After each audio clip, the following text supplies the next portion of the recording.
আসসালামু আলাইকুম, কেমন আছেন সবাই? আজকে তো চাল তালানি যেটা বলে আমাদের এলাকায়, জিরা ফোড়ন দিয়ে তালানি করে, সেটা করে ফেললাম। একটু গাজর ছিল, সেটা কুচি করে কেটে দিছি। একটু মুরগির মাংস ছিল, সেটা দিয়ে রান্না করে ফেলছে। আর একটু ডিমের ঝুড়া করে নিব। ডিমের ঝুড়া দিয়েই তো খেতে দিয়ে দিব আমার মেয়েটাকে। মেয়েটার আজকে ক্লাস আছে, চলে যাবে ওই সকালে, এটা খেয়ে যাবে, এই জন্য রান্না করে দিলাম। ভারী কিছু খালে পেটেও থাকবে। এই তো আর এই তো চলে আসলাম, যেহেতু আজকে রুটি করা নাই, সেরকম ঝামেলাও নেই। যেদিন রুটি করি সেদিন অনেক ঝামেলা হয়, এই জন্য আজকে এই যে বালকনিতে চলে আসছি। দেখলাম গাছগুলো কেমন হয়েছে। গাছগুলো কিন্তু বারান্দার ভিতরে নেয়, সব বাহিরের দিকে চলে গেছে গাছ।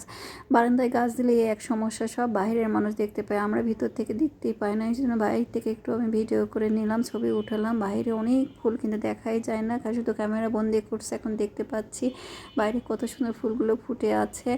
এই তো অবস্থা। তারপর চলে আসলাম রান্নাঘরে। কি রান্না করবো, কিছু কিছু দিন থাকে রান্না করতে ইচ্ছা করে না, যা থাকে তাই দিয়ে খেতে ইচ্ছা করে। তারপর ভালো, লতিটা কাটা আছে, নষ্ট হয়ে যাবে, তো আজকে শুটকি দিয়ে রান্না করে ফেলি।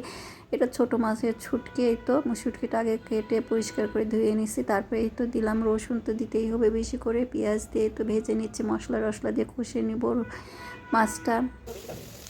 একটু পানি দিয়ে দিলাম, দিয়ে এই তো ভেজে ঢেকে দেবো। ঢেকে দিলে সিদ্ধ হয়ে গেলে লতিটা দিয়ে দেবো। লতিটা খুব ভালো ছিল, অল্পতেই সিদ্ধ হয়ে যায়। এই জন্য আজকে একটু শক্ত শক্ত রাখবো। সেই দিন এটা একটু গলা গলা হয়ে গেছিলো। আর ছোটো আলু কেটে নিচ্ছে। এই তো আজকে রান্না বান্না করব।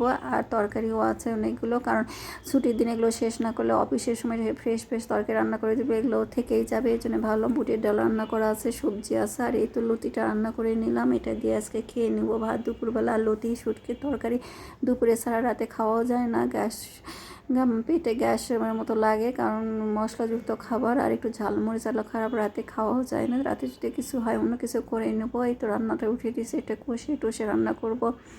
শুটকির তরকারি একটু মজা না হলে ভালোও লাগে না খেতে, এই জন্য অল্প পানি দিয়ে একটু কষে একটু হালকা তাপে রান্না করে ফেললাম। কচুর লতি দিয়ে আলু দিয়ে শুটকি মাছ, ভালোই হয়েছিল খেতে। আর এই তো এইভাবে রান্না করলে ভালোই মজা লাগে, বেগুন দিয়ে, লতি দিয়ে, আলু দিয়ে। আর এই প্রথমে আমি রান্না করলাম শুটকি, আর এটা ইলিশ মাছে কাটাকুটা দিয়ে, আবার চিংড়ি মাছ দিয়ে সেদিন রান্না করছিলাম, খুব মজা হয়েছিল। আর মোটা থেকে এই সাইজের লতিটাই বেশি ভালো লাগে। আর লতি একটু পরিষ্কার করে কেটে রাখলে আর খারাপও লাগে না, মানে আশ হয় না, নাহলে কিন্তু আশ হয় একটু যদি কাটা অপরিষ্কার হয়। আর এই তো মিষ্টি কুমড়া দিয়ে পেঁপে দিয়ে সবজি করেছিলাম, লতির তরকারি। আর বুটের ডাল দিয়ে, কলিজা একটু তেল ছিল সেগুলো দিয়ে রান্না করছি। কলিজাটা কিনে নিয়ে আসছিলো, এগুলো দিয়ে।